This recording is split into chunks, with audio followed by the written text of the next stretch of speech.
पत्रकार बंधु तो अपना काम कर लें, लेकिन बाकी सब लोग जिम्मेदारी से बैठ जाएं। और मेरा आग्रह जो लोग वीडियो बना रहे हैं कि वो अपने मोबाइल की लाइट बंद कर लें। जो बना रहे हो चेक करेंगे तो उनको दिखेगा कि लाइट अगर ऑन रहेगी तो जब भी मैं उधर देखूंगा तो फिर उसका रिफ्लेक्शन मुझे आएगा। तो ऐसे जो साथी हो वो अपनी लाइट जो है, जो वीडियो बना रहे हैं, बंद कर लें। प्यारे अधिवक्ता साथियों, आज राष्ट्रीय अधिवक्ता सम्मेलन में आपका बहुत बहुत स्वागत है। इस सम्मेलन को आयोजित करने वाली जो बना रहे बंद कर हमारी Azad Samaj party legal cell की कमेटी का, हमारे नेशनल चेयरमैन आर्या जी का, हमारे यूपी के प्रदेश के जो संयोजक हैं भाई रजनीश जी का, जो प्रदेश के प्रभारी हैं शिवराज सिंह जी का, और हर एक उस अधिवक्ता साथी का जिसने यहाँ समय दिया या जिसने इस कार्यक्रम में तन मन धन से योगदान दिया। मैं उन सबका बहुत बहुत धन्यवाद करता हूँ। इस मंच पर उपस्थित बहुत सारे अधिवक्ता साथी जो बहुत महत्वपूर्ण तरीके से अपने अपने कार्यों को अंजाम दे रहे हैं। हमारे नव निर्वाचित सेक्रेटरी साहब भाई घनश्याम नागर जी, भाई अनिल जी, आज की इस सभा में विशिष्ट अतिथि के रूप में यहाँ हमें आशीर्वाद देने आए पूर्व न्यायमूर्ति,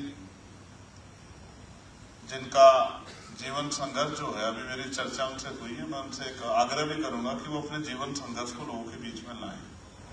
मैंने उनसे आग्रह किया कि वो एक किताब जरूर लिखें, जिस किताब के जरिए हम उनके जीवन संघर्ष को जान पाए। और मैं नहीं, मेरे जैसे लाखों करोड़ों नौजवान होंगे जो जानना चाहता है कि यहाँ से एक गांव से किसान के बेटे का सफर जो इलाहाबाद तक का था, वो किस तरह का सफर था, उसमें कितनी कठिनाई आई।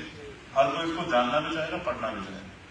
तो मैं आपका यहाँ आने पर, और जो मैंने आपसे आग्रह किया, अगर आप उसको अपने मन में प्रयास करेंगे तो मुझे बहुत खुशी होगी। प्यारे साथियों, सहारनपुर में, क्योंकि मैं सहारनपुर में जन्मा हूं, और जो हमारे मुकदमे हैं वहां के, उनमें हमारी मदद कर रहे चौधरी साहब, और वहां इलाहाबाद में उन मुकदमों में हमारी मदद कर रहे उनके बेटे दूसरे हमारे चौधरी दिलनवाज चौधरी साहब का मैं इनका बहुत बहुत धन्यवाद करता हूं। और जो हमारी गाजियाबाद की लीगल सेल की टीम है, जो मुझसे पहले पहुंच के सारी समस्याओं का समाधान करवाने में मदद कराती है, मैं उसका भी बहुत बहुत, पूरी टीम का बहुत बहुत धन्यवाद करता हूँ। भाई बादशाह खान जी और हमारे रिटायर्ड सीओ कल्याण सिंह जी, मैं आपका भी आभार प्रकट करता हूं। दिल्ली की टीम का, उनका भी आभार प्रकट करता हूं। अपनी बात को शुरू करने से पहले सभी संतों, गुरुओं और महान पुरुषों को नमन करता हूं।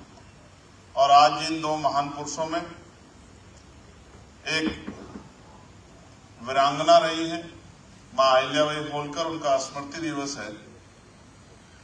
उनको भी आज मैं जो है, स्मृति दिवस है, जयंती है उनकी जयंती पर मैं आज उनको भी नमन करता हूं। और संत राम बीए प्रजापति जी,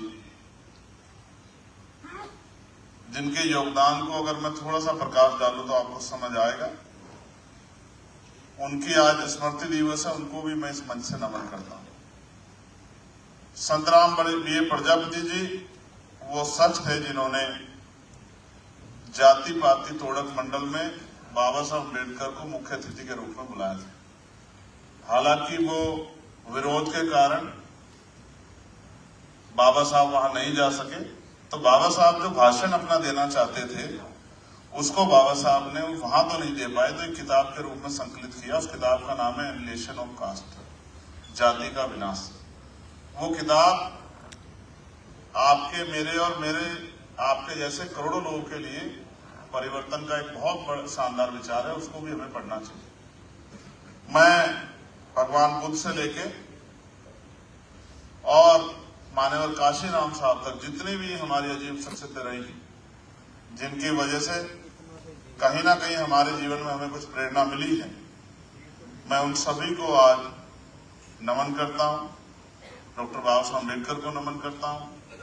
और जब मैं भारत के इतिहास को भी देखता हूं तो मुझे लगता है कि जिस भी कामयाब व्यक्तित्व का, महापुरुष का योगदान, चाहे आजादी में हो या सामाजिक परिवर्तन में हो, मैक्सिमम वो वकील रहे हैं। ये भी एक बहुत शानदार बात जो है हिस्टोरिकल हमारे सामने।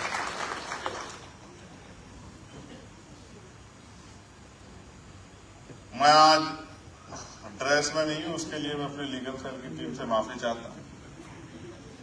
कारण ये है कि सार्वजनिक रूप से मैं उसको जाहिर भी नहीं कर सकता कि एक समस्या हो गई है, जिसके कारण जो है, जो मेरी व्यक्तिगत है कि मैं बहुत ज्यादा व्यस्त हूं और उस तरह से कार्यों में नहीं जुट पा रहा हूं। लेकिन क्योंकि लीगल सेल की टीम ने एक बड़ा प्रयास किया और 2 बार उनके सम्मेलन में जब उन्होंने जूम मीटिंग बुलाई तो मुझे अपनी बात रखने का मौका भी मिला है। उसमें हमारी बहुत सारी अधिवक्ता बहनों ने भी भाग लिया और वो आज यहाँ मौजूद भी हैं।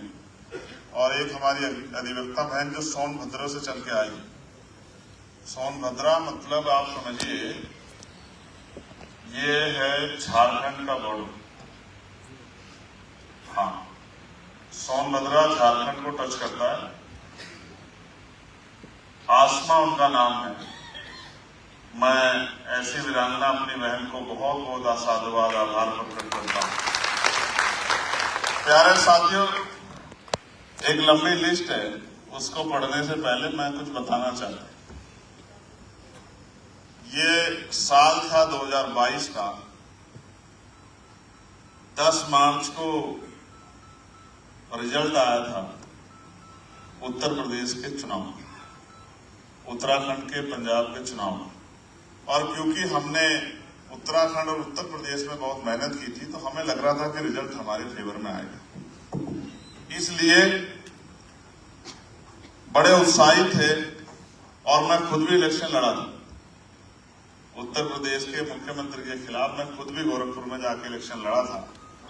तो मुझे विश्वास था कि नाइंसाफी के खिलाफ वहां के जनता जो पीड़ित है, जो चाहती है कोई आकर उनकी आवाज उठाए, वो मेरा साथ देंगे।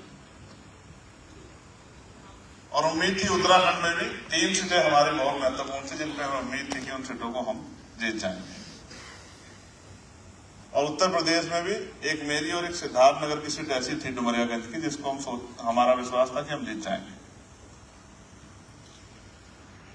रिजल्ट आया और बहुत कम वोट मिले। कोई आदमी बहुत ईमानदारी से किसी काम को करे, जैसे आप वकील साथी करते हैं, और आपका मेहनताना आपको ना मिले,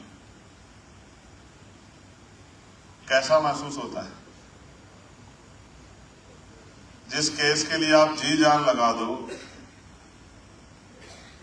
और हमेशा उस केस में आप अपने आप को साबित करो, और जिस क्लाइंट के लिए, जिस भाई के लिए आप प्रयास कर रहे हैं, वो अंतिम समय पे आपका हाथ छोड़ दे, तो आपको कैसा लगता? बताइए कैसा लगता, बताइए जोर से।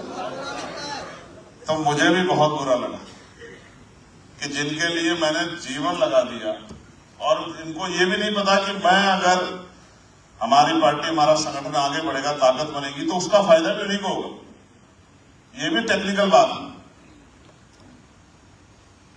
तो फिर मुझे समझ आया कि बहुत भोला भाला समाज है और अभी उसको बहुत समय लगने वाला है, इतनी आसानी से बात उसकी समझ में नहीं आई। तो निराशा हुई। 10 मार्च को फोन पे बात चल रही थी, लेकिन उस तरह का उत्साह नहीं था।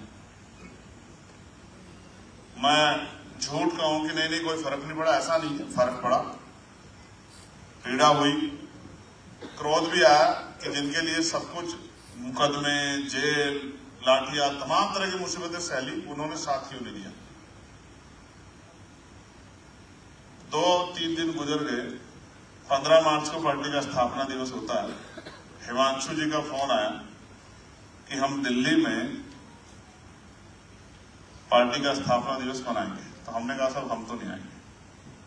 तो बोले साहब आपको आना पड़ेगा, आप ही चीफ गेस्ट हैं और भाई विनय जी चीफ गेस्ट हैं, तो आपको आना पड़ेगा। तो मैंने इनसे पूछा क्या करना है, तो कहा कि घर पढ़ के क्या करेंगे जब इसी काम को करना है, जब आपने प्रोफेशन चुना है तो घर पढ़ के क्या करोगे। तो तय हुआ चलेंगे, घर से हम लोग चले। और कई बार आपने सुना होगा गाजियाबाद में एक बहुत महत्वपूर्ण जगह है सिपरा मॉल, उस मॉल के पास गाड़ी रोकी गई, मैं मॉल में गया, मॉल से मैंने कुर्ता खरीदा, वो कुर्ता मैंने पहना, थोड़ा सा कॉन्फिडेंस लेवल बढ़ा और फिर मैं यही मैं आपको बताना चाह रहा हूँ कि जगह का महत्व क्या होता है। मैं इसी जगह पर मुख्य अतिथि के रूप में आया, इसी जगह, यही हॉल था, 15 मार्च 2022 का दिन था, इसी तरह पूरा हॉल और ऊपर वाला सब भरा हुआ था। मैं यहाँ आया, फिर मैंने सोचा जिससे प्यार करने वाले दिल्ली में इतने लोग हैं वो हार कैसे सकता है। फिर सबकी बातें रखी गई, यहीं से मन में उत्साह पैदा हुआ और बस ये हो रहा था कि जल्दी से माइक मेरे हाथ में आए और मुझे अपनी बात को रखने का मौका। और जब मेरे हाथ में माइक आया तो मैंने पहली लाइन ही कही कि जिनको लगता है कि हार गया है, हार के टूट जाएगा, उनको मैं बताना चाहता हूं कि मैं एक टीचर का बेटा हूं, मिट्टी से निकल के आया हूं, खेती किसानी से निकल के आया हूं। मिट्टी में तो मिल सकता हूं लेकिन हार नहीं सकता, इस बात को लोग समझते। और यही संकल्प हुआ कि इस अपमान को सम्मान में बदलना। ये बात, ये जगह उस जगह की गवाह है, उस बात की गवाह है। और प्रिय साथियों, आज हम 2025 में हैं और मेरे बहुत सारे शानदार साथी इधर बैठे हैं जिनको मैं अपनी नजरों से देख रहा हूं, जिनका बहुत बड़ा योगदान है इस आंदोलन को यहां तक पहुंचाने में। और ये तय हुआ कि लोकसभा लड़नी है, मैंने कहा किसी और को लड़ा दो, तो कहा नहीं आप ही को लड़नी है, क्योंकि जब तक पार्टी की तरफ से आप जाके वहां अपने स्तर से बात नहीं रखोगे तब तक लोगों तक बात नहीं जाएगी, क्योंकि आपकी बात को सुनने वाले लोग ज्यादा हैं। अगर इसी बात को कोई और रखेगा तो उतने लोग नहीं सुनेंगे, जिस बात को आप रखोगे उसको बहुत सारे लोग सुनेंगे। अंत उनकी मेहनत सफल हुई और अभी 4 जून बहुत जल्दी आने वाला है। मैंने दिशा की एक कमेटी बनती है, निगरानी कमेटी, विकास और निगरानी की कमेटी बनती है, जिसमें लोकसभा सांसद उसके अध्यक्ष होते हैं जिलों में। तो मैंने इस बार दिशा कमेटी की मीटिंग, जिस दिन रिजल्ट आया 4 जून को, मुझे 1 साल हो जाएगा, मैंने वो दिशा कमेटी की मीटिंग बिजनौर में 4 जून की रखी है। मैं 4 जून को वहां जाऊंगा, क्योंकि पिछली 4 जून को मैं इस समय संघर्ष के दौर में था और ये नहीं पता था कि बंद डब्बों में क्या है। लेकिन क्योंकि जिस तरह की मेहनत की थी और आप लीगल सेल के साथियों ने, तमाम साथियों ने वहां जाके मेहनत की, हर आदमी ने अपना योगदान दिया, ये विश्वास था कि इन सबकी मेहनत विफल नहीं जाएगी। और लोगों की उम्मीद, माओं का आशीर्वाद, बहनों का प्यार, बुजुर्गों का आशीर्वाद, तमाम कमजोर वर्गों की दिल की इच्छा, और उस इच्छा ने एक शक्ति को जन्म दिया। और उत्तर प्रदेश से चंद्रशेखर आजाद समाज पार्टी के एक कार्यकर्ता, भीम आर्मी का, वो मेंबर ऑफ पार्लियामेंट बनके दिल्ली। अब बात लीगल सेल की करें तो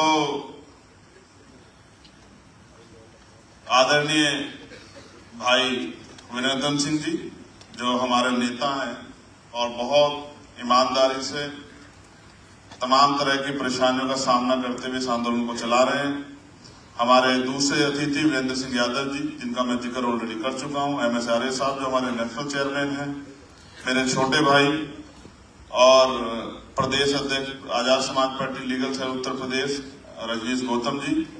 और मैं बहुत जिम्मेदारी से कह सकता हूं कि रजनीश भाई जैसे साथी इतिहास में बहुत कम बार पैदा होते हैं। मैं इनके लिए बहुत सारी मंगल कामनाएं करता हूं। आदरणीय ध्रुव कुमार एडवोकेट जी, जो प्रदेश अध्यक्ष हैं लीगल सेल हरियाणा के, आदरणीय सिकंदर कुरैशी जी, जो आजाद समाज पार्टी दिल्ली के लीगल सेल के अध्यक्ष हैं, आदरणीय नदीम कुरैशी जी, जो प्रदेश प्रभारी हैं लीगल सेल दिल्ली के, आदरणीय ML सुमन जी, जो प्रदेश प्रभारी हैं लीगल सेल दिल्ली के, चंद्रगुप्त मौर्य जी, अश्विनी बागरी जी जो प्रदेश उपाध्यक्ष हैं, एडवोकेट घनश्याम जी जो राष्ट्रीय प्रवक्ता है भीम आर्मी के, आदरणीय स्वराज सिंह जी जो प्रदेश प्रभारी हैं उत्तर प्रदेश के लीगल सेल के, आदरणीय पंकज सिंह एडवोकेट जी जो प्रदेश प्रभारी हैं उत्तर प्रदेश के, आदरणीय चौधरी जानसार साहब जो मेरे बड़े भाई भी हैं और उनके कंधों पे बहुत सारी जिम्मेदारी भी है।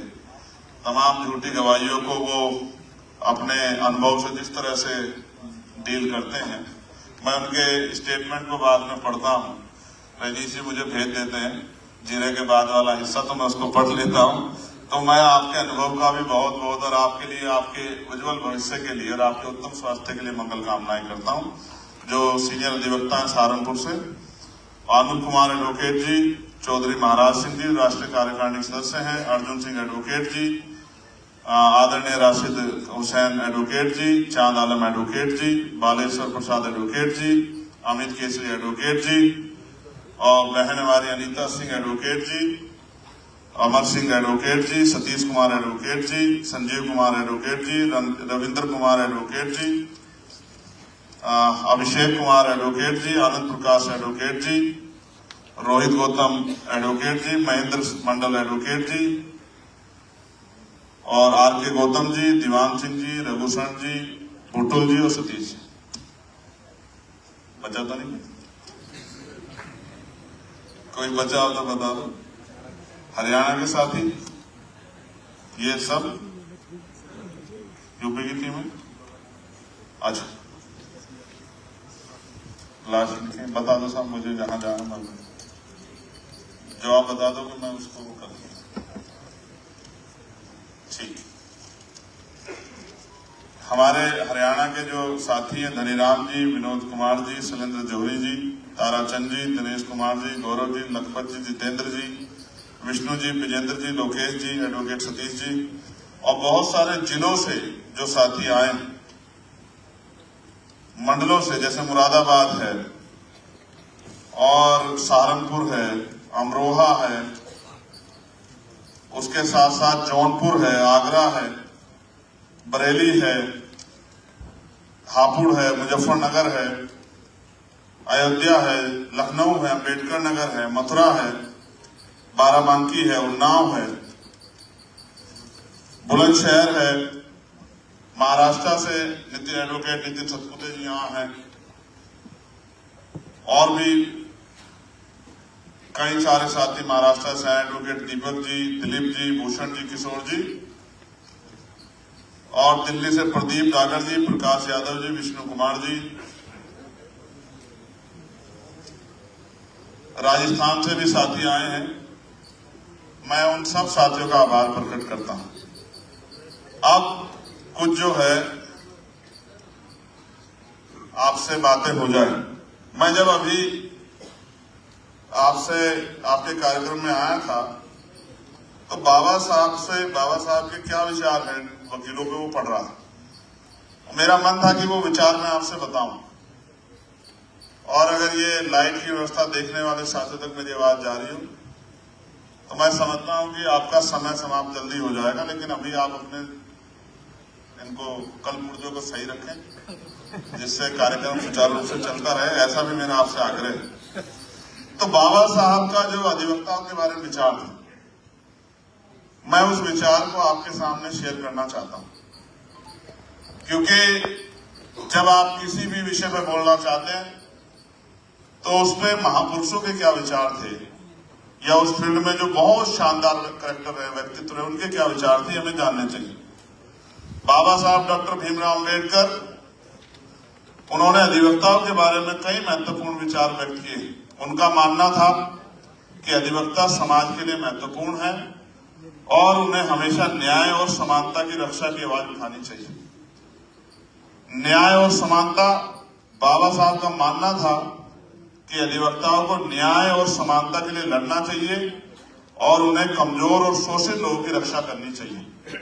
सामाजिक जागरूकता, बाबा साहब ने अधिवक्ताओं को सामाजिक जागरूकता बढ़ाने और लोगों को उनके अधिकारों के प्रति जागरूक करने के लिए प्रेरित किया था। संवैधानिक नैतिकता, बाबा साहब ने अधिवक्ताओं को संवैधानिक नैतिकता के महत्व पर जोर दिया और कहा कि उन्हें हमेशा संविधान के नियमों का पालन करना चाहिए। ज्ञान, मेरा आग्रह रहेगा कि इस बात पे आप बहुत गौर से सुने। बाबा साहब ने अधिवक्ताओं को ज्ञान और शिक्षा के महत्व पर जोर दिया और कहा कि उन्हें अपने क्षेत्र में हमेशा नवीनतम ज्ञान प्राप्त करना चाहिए। संघर्ष, बाबा साहब ने अधिवक्ताओं को संघर्ष करने और अन्याय के खिलाफ आवाज उठाने के लिए प्रेरित किया। नवीनतम ज्ञान, अभी कुछ दिन पहले ऐसा हुआ कि पूरे अधिवक्ताओं को नई तरह से जो है किताबों को टटोलना पड़ा। आईपीसी खत्म हुई और बीएनएस आ गई, सीआरपीसी खत्म हो गई, एविडेंस खत्म हो गया और उसकी जगह पे भारतीय नाम के साथ चीजों में बदलाव किया गया। धाराओं की सूचियां बदल गई। जहां पहले 302 होती थी वो 302 में कुछ और आ गया। जहां 307 होती 308 होती थी उसमें 108 आ गया। तो अब कभी कभी जो हमारे पास भी कोई आ जाता है और वो कहता है साहब कार्रवाई तो हो नहीं रही है, तो हम उससे कहते हैं एफआईआर उठाओ। एफआईआर लेते हैं तो फिर ये सोचते हैं कि अब ये ऑफेंस कौन सा है, इसमें कितने साल की सजा है, क्या इसमें गिरफ्तारी का अधिकार है या नहीं है। तो फिर उसकी जानकारी हासिल करते हैं तो अपने जो साथ पुलिस के साथी हैं उनसे कहते हैं कि भाई जरा नेट में चेक करना कि ये आईपीसी, ये बीएनएस कौन सी आईपीसी को करती है और पूर्व में कौन सी आईपीसी थी। तो इस तरह से ये जो नवीनतम ज्ञान की बात है, मैं वकील साथियों से कहूंगा, वकालत का जो प्रोफेशन है उसकी शक्ति का जो प्रभाव है वो इस आधार पर है कि आपकी प्रैक्टिस कितने दिनों की है। और जैसे जैसे आपकी प्रैक्टिस बढ़ेगी, आपका अनुभव बढ़ेगा, वैसे वैसे आपकी शक्ति और आपका प्रभाव बढ़ेगा। लेकिन उसका पैमाना जाति धर्म के आधार पर नहीं है भाइयों और बहनों। उसका पैमाना अगर है तो वो आपके ज्ञान के आधार पर है, आपके अनुभव के आधार पर है। और मैं आपको ये भी बता दूं वकील होने के नाते कि जो पढ़ाया जाता है और जो प्रैक्टिकल होता है उसमें जमीन आसमान का अंतर है। आप अगर लॉ करें या आपके बच्चे, आने वाली पीढ़ी, आपके भाई करें तो उनको बता दो कि लॉ भी करें वहां कॉलेज में और आके कोर्ट में प्रैक्टिस भी करें, तभी जाके चीज आगे बढ़ेगी। वरना जितना पढ़ के आएंगे और फिर जब कोर्ट में आएंगे तो आश्चर्यचकित महसूस करेंगे कि जहां जो पढ़ाया जाता था और जो यहाँ प्रैक्टिकल है, दोनों में बहुत बड़ा जमीन आसमान का अंतर है। जीरो शुरू करना पड़ेगा। इसलिए जितने अधिवक्ता साथी मुझे मिलते हैं मैं उन सबसे कहता हूँ कि पढ़ाई करो, साथ साथ कोर्ट में प्रैक्टिस भी करो। और बिना गुरु के ज्ञान नहीं होता, इस बात को भी जान लो। एक गुरु भी होना जरूरी है। प्रैक्टिकल थ्योरेटिकल में अंतर जो आप पढ़ते हैं उसको जमीन पर उतारने के लिए प्रैक्टिकली एक गुरु का होना जरूरी है। इसलिए अच्छे वकील, जो सीनियर वकील है, उनके नेतृत्व में सीखने का काम करें। जैसे हम 2 पहियों गाड़ी, 4 पहियों गाड़ी घर पे चलाना सीख लेते हैं, लेकिन अक्सर उसमें जो है कभी आवश्यकता पड़ने पे ब्रेक की जगह, उसकी जगह ब्रेक की जगह रेस पे पैर रखा जाता है। इसलिए अच्छा ये है, मेरा अनुभव ये कहता है कि आपको एक गुरु आपके पास होना चाहिए। और जितने वकील साथी यहाँ पहुंचे मैं उनके लिए मंगल कामनाएं करता हूं, इस अपील के साथ कि वो अपने ज्ञान के स्तर को बढ़ाएं। क्योंकि जब आप कोर्ट में कभी भी अपनी बात को रखें तो आपकी डिबेट जो सुनी जाए तो वो सुनकर जो है लोग गौरवान्वित होने चाहिए, तभी आपकी वकालत का फायदा है। वरना जिस तरह का सिस्टम अभी है, मैंने अगर भाई यही वकील जो हैं यही जज बनते हैं, अभी तो सिस्टम ऐसा ही है, इन्हीं वकीलों में से जज बनते हैं। पहले ये न्याय के लिए लड़ते हैं, फिर ये न्याय करते हैं। इसका आधार क्या है? उसका आधार यही है कि अगर जो प्रभावशाली होता है, शक्तिशाली होता है, हालांकि कोलोजियम में तो कई आधार हैं, लेकिन फिर भी जो मेरिट को चैलेंज करता है, जैसे अभी कैंत साहब हमारे जो हैं, जो मध्य प्रदेश जो है हाई कोर्ट के चीफ जस्टिस थे, और वो अलग बात है कि वो अति वाली सिचुएशन क्या बनी, लेकिन मैं आपको बहुत जिम्मेदार से कह सकता हूं कि वो सुप्रीम कोर्ट के लिए एलिजिबल थे। और मुझे बड़े दुख के साथ कहना पड़ेगा कि क्यों ऐसा हुआ कि वो सुप्रीम कोर्ट नहीं पहुंच पाई, ये हमारे लिए चिंता का विषय है। नीचे से, क्योंकि एचएस यूपी में तो हो नहीं रहा, बहुत मुश्किल हो रहा है, तो नीचे से आदमी आता है पीसीएस जे के थ्रू और उसको हाईकोर्ट जाने में इतना समय लगता है। इसलिए मैंने न्यायमूर्ति जी से कहा कि भाई आपका संघर्ष बहुत सारे वकीलों को प्रेरणा देगा कि इनको किस तरह काम करना चाहिए। और मैं फिर एक बार आपको ये भी बता दूं कि वकालत सिर्फ एक प्रोफेशन नहीं है रोजगार का, इस काले कोट के ऊपर जिम्मेदारी भी बहुत है। और इस काले कोट में न्याय, पीड़ित और न्याय के बीच में अगर कोई न्यायमूर्तियों से, जजों से अपने ज्ञान के आधार पर जिसके ऊपर बहुत सारे दोष लगाए गए, बहुत सारे आरोप लगाए गए, उसको भी बरी करा सकता है, तो ये उसका अनुभव, उसका संघर्ष ही है। ये आसान काम नहीं है, ये बहुत शानदार काम है। बस इसको ज्ञान के साथ आगे बढ़ाना है। कई सारी मांगे मेरे सामने रखी हैं, मैं उन मांगों के लिए विश्वास दिलाता हूं कि मैं पार्लियामेंट में आप सबके सहयोग से इन मांगों को उठाने का काम करूंगा। जैसे कि आपको याद भी होगा, चाहे हापुड़ में अधिवक्ताओं में अत्याचार हुआ हो या फिर गाजियाबाद में अधिवक्ताओं के साथ मारपीट की गई हो, वो दोनों घटनाएं जब अधिवक्ताओं के ऊपर पड़ी हुई हापुड़ की उसकी लाठियां मैं देख रहा था,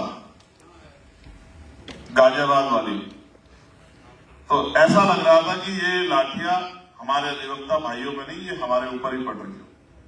क्योंकि जब हम इस काले कोट को पहनते हैं और अधिवक्ताओं की बात करते हैं, तो हर एक अधिवक्ता, वो किसी जाति धर्म का हो, वो हमारे परिवार का हिस्सा है, हमारा भाई है, हमारा अपना है। उसकी लड़ाई लड़ना, उसके साथ खड़े होना, ये हमारी शक्ति भी है। और ये एक उदाहरण भी है कि इन काले कोट वालों से किसी भी तरह का विवाद करने से पहले कई बार सोचना पड़े। ये तो दिल्ली है, दिल्ली के साथियों, बिजनौर तक के साथी हमारे यहाँ आए हुए हैं। दिल्ली में तो मैंने कई बार देखा है कि जब खाकी का और काले कोट का सामना होता है तो इमरजेंसी जैसे हालात हो जाते हैं दिल्ली में। अगर ये धरना कर लें, स्ट्राइक कर लें, तो न्याय व्यवस्था पूरी डिस्टर्ब हो जाती है।